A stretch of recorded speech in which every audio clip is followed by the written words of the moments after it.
Ya, jadi ya alam kita, alamnya manusia ya. Alamnya manusia itu adalah alam akal, adalah alam kita. Oleh sebab itu, kalau alam akal itu kan sebab akibat, itu yang bisa diterima oleh akal.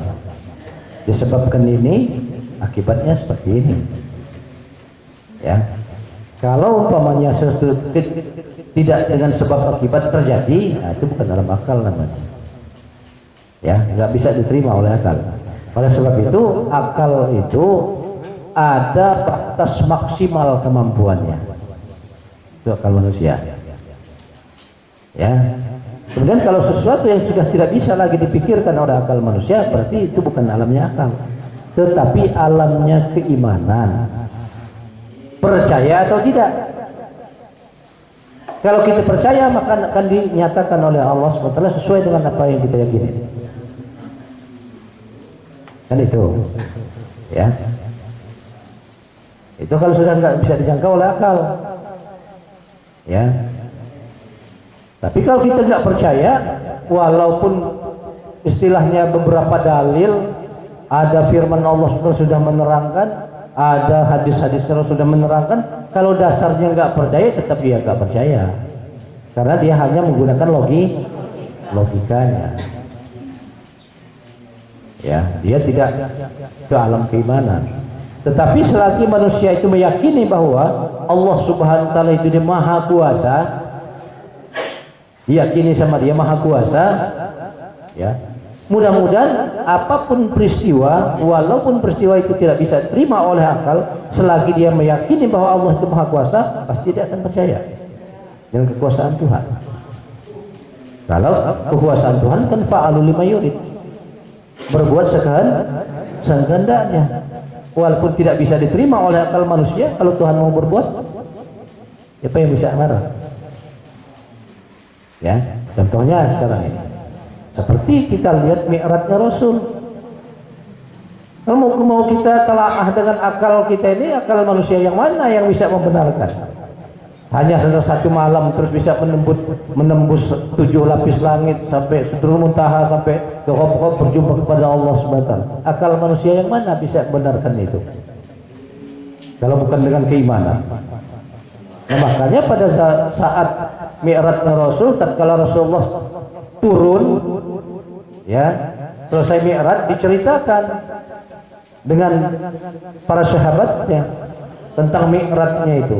Maka di kala itu ada para sahabat itu yang tadinya sudah memeluk Islam, ya, dia kembali ke agama yang lama, murtad lagi dia, nggak percaya, dia hanya menggunakan logika dan akalnya.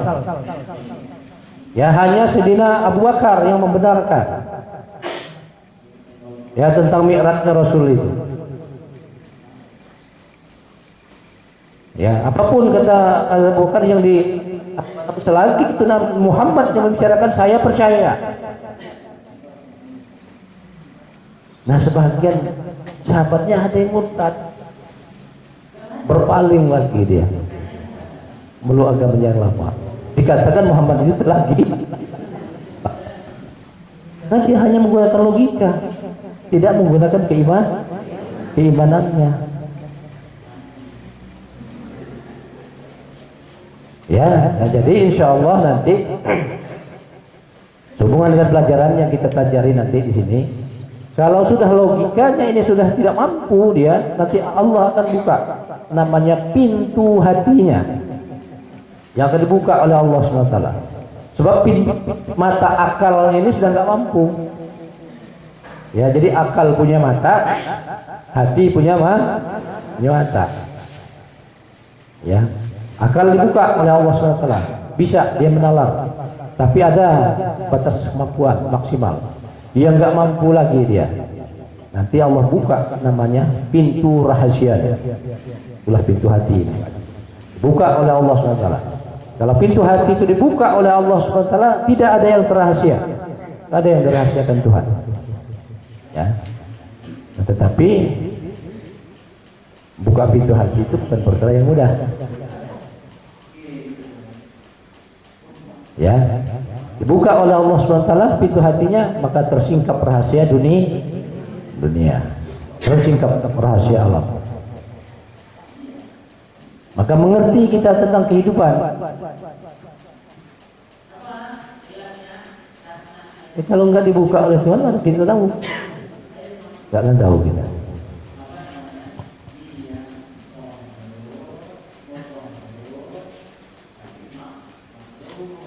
Ya, karena kita hanya namanya sebatas alam logika kita.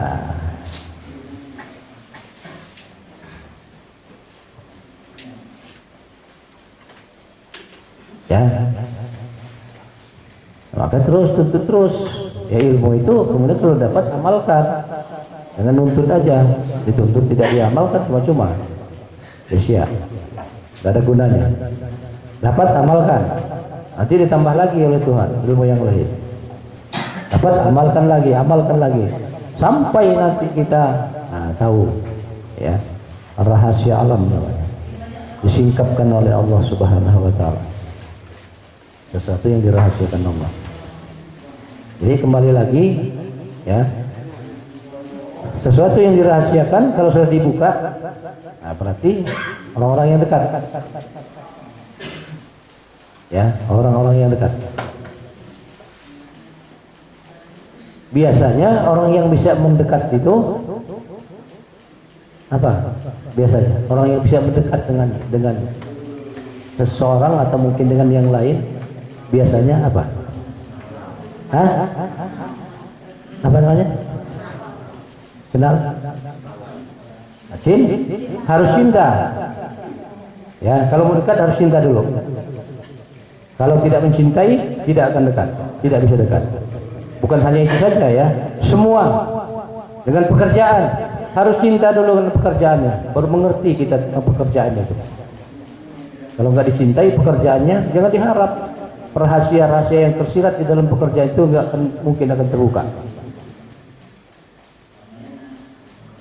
Ya, begitu juga dengan Tuhan. Harus ada kecintaan kepada Allah Subhanahu wa taala. Kalau kita ingin dekat dengan Tuhan. Ya, kalau tidak ada kecintaan dengan Tuhan, jangan diharap sesuatu yang dirahasiakan Tuhan mau dibuka dengan kita. Ya, maka harus ada kecintaan.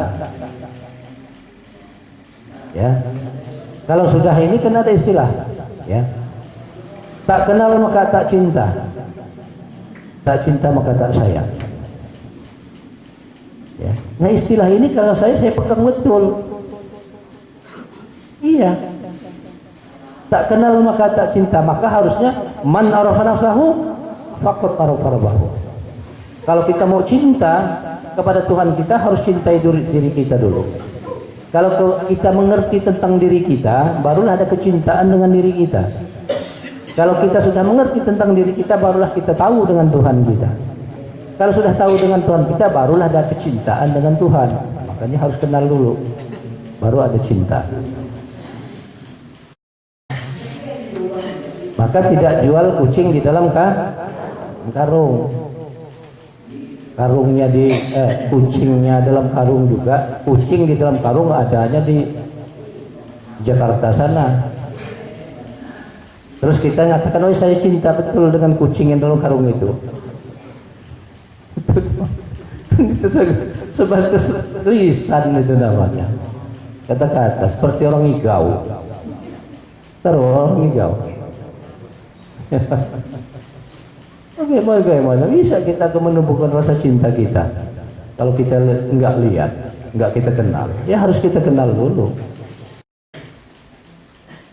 Dikenali dulu. Sudah kenal, barulah timbul rasa cinta. Kalau sudah rasa cinta timbul, maka timbul rasa sayang. Kalau sudah sayang timbul rasa kerinduan. Kalau sudah rindu, enggak ada obat kecuali ketemu.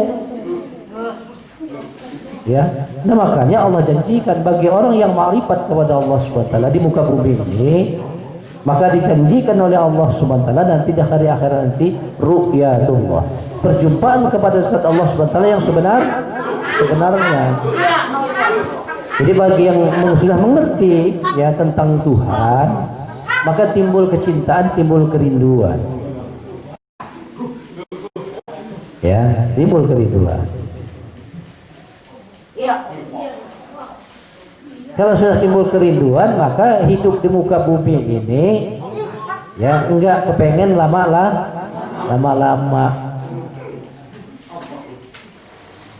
karena dia ingin berjumpa kepada Tuhannya.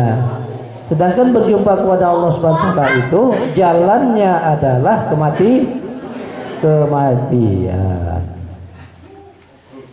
Enggak ada jalan lain.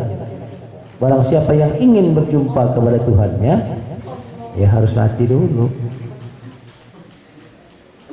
Baru dia tahu, baru dia berjumpa.